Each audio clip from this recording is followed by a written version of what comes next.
Welcome to American Black Journal. I'm Stephen Henderson. It's predicted that the United States will have a shortage of up to 90,000 doctors by the year 2025. However, the number of black males in the physician pipeline is steadily declining. A report by the Association of American Medical Colleges shows the number of black males applying to medical school has not increased since 1978, when it stood at just over 1,400.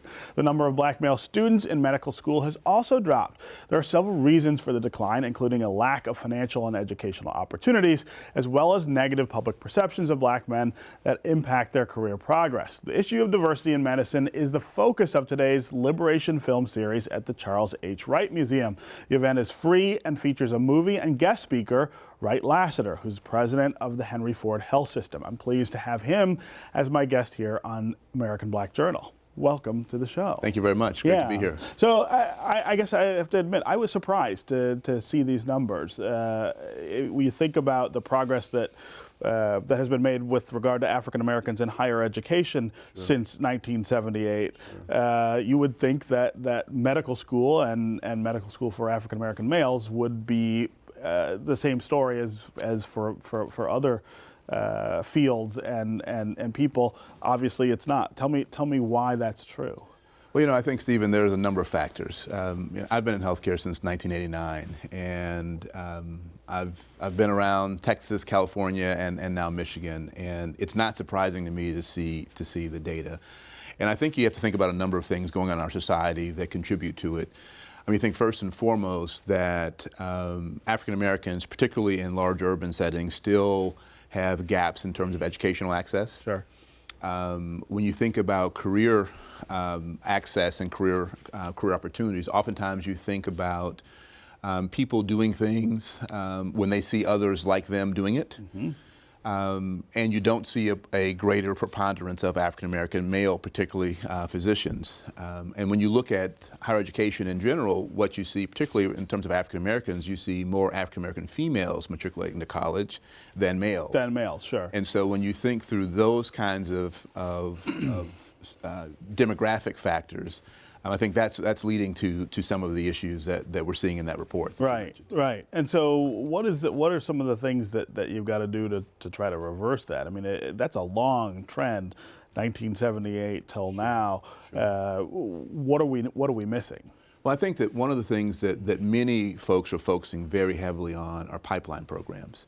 And there are a number of pipeline programs that exist across the country. And pipeline programs are generally intended to target individuals who would likely have interest and aptitude, but who may be unawares of that career as an opportunity for them because there's no one in their family, there's no one in their community who has pursued it.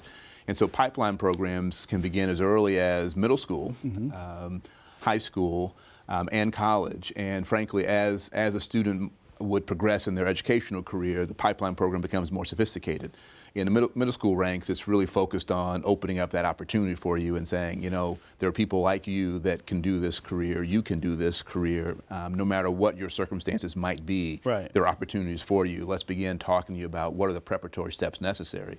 In high school, then, you begin to help them understand, well, what's it take to get into college and to be able to be successful in the kinds of academic studies that would lead to medical school. And then beyond that, you begin really pairing individuals with professionals and helping them understand, what's the trail that I've blazed, and so how do you do what I've done? Right, right. I have a sister who is a doctor, and I know one of the big things in her life, even now, years after she graduated, is debt. The expense of medical school is really crushing. I imagine that plays a role here too. It's a significant role. I think it's one of the crises in this country that we don't talk a lot about. But the fact that you have people coming out of medical school with $200,000+ worth of debt is a disincentive for a lot of people. And so it certainly is one of the issues that we're trying to address. When you look at medical school preparation in other countries, you don't see the kind of crushing debt that people pursuing medical careers face in this country. And so it is a challenge, and frankly, it creates somewhat of a funnel for those who have the ability, either through family resources or other resources, to pursue the educational training versus those who really don't. Yeah. So this event today at the Charles H. Wright Museum, you are speaking about this issue, right? About how to get more African American males interested in and prepared for careers in medicine. Well, you know, the movie Something the Lord Has Made is an interesting story. That's the film that they're going to show. That's the film. Yeah. It's an interesting story about two individuals, you know, one that's acclaimed Johns Hopkins surgeon and one who's not, who was very successful in terms of surgical procedures, you know, many years ago. And it begins in the 1940s, sort of talking about this journey of an individual who was a carpenter by trade, that was exposed to the medical field, not formally, and was very, very successful.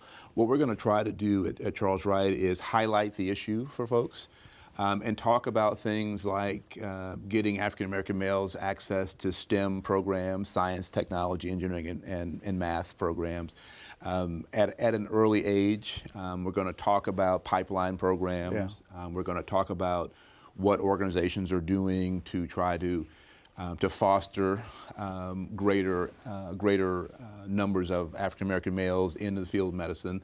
We're going to do a little reception with a number of trainees at Henry Ford Health System who are in medical training programs, residency training programs within our health system, and talk a bit about you know, what were their experiences and how can they help others come behind them. So.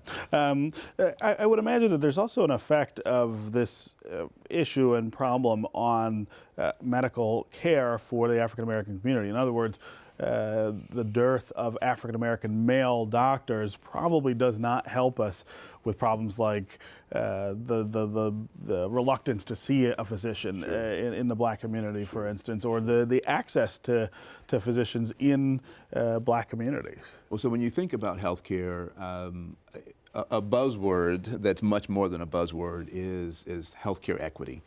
And, you know, oftentimes just in the civil rights movement, the term equality was something that people fought very much for. Yeah. And one of the things that we're saying today is that while equality is important, equity is even more important, because what equity suggests is that there's a need for cultural competence. There's a need to meet patients where they are. There is some truth to the fact that people look for people who they can associate with, who they can relate to, that are comfortable with. It's also very true that historically the stigma about medical care and the bias is that African American males don't seek care as frequently as other segments of our population. And so having greater diversity within the field certainly is helpful. When you think about things like prostate cancer, there have been a number of studies that have shown that if you're able to really provide culturally competent care, to reach out to African American males in a different way than the traditional process of come see your doctor. Maybe it's group visits with other African American males, things like that really play upon the unique characteristics of that individual. That is very, very important. And so to the extent that we have greater and greater diversity, when we think about the browning of America and how much diversity will become even more important in the next decades and beyond, it's really critical that we solve this issue. Yeah. You are new to our community, new to Henry Ford and to Detroit. You came to us from Oakland, California, and you will be taking over for Nancy Schlichting, who has been the CEO at Henry Ford for a long time.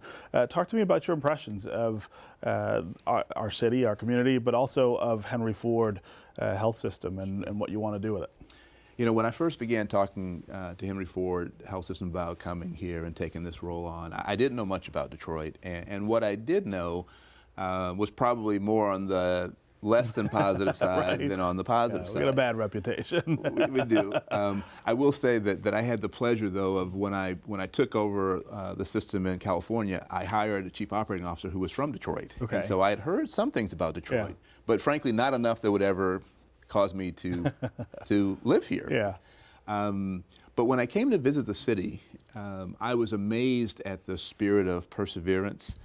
I was amazed at all of the development that was going on. I was amazed at this sense that this community was not going to die. It was not going to let itself fester, that it was really focused on upward movement. And so I've been wildly impressed in the last 11 and a half months with what I'm seeing here in terms of the spirit of the people, the welcoming nature, the entrepreneurial spirit, the level of innovation, and all those things, you know, frankly, some people outside the city might not be aware of. And when I then reflect that to Henry Ford Health System, I see those same kinds of core values. I see an organization that's wildly innovative, an organization that's fiercely focused on its community.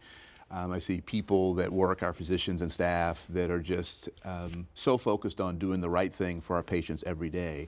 And so it's been very exciting to be part of an organization that, on the one hand, is looking to do the best that it possibly can, the highest level of research and clinical care.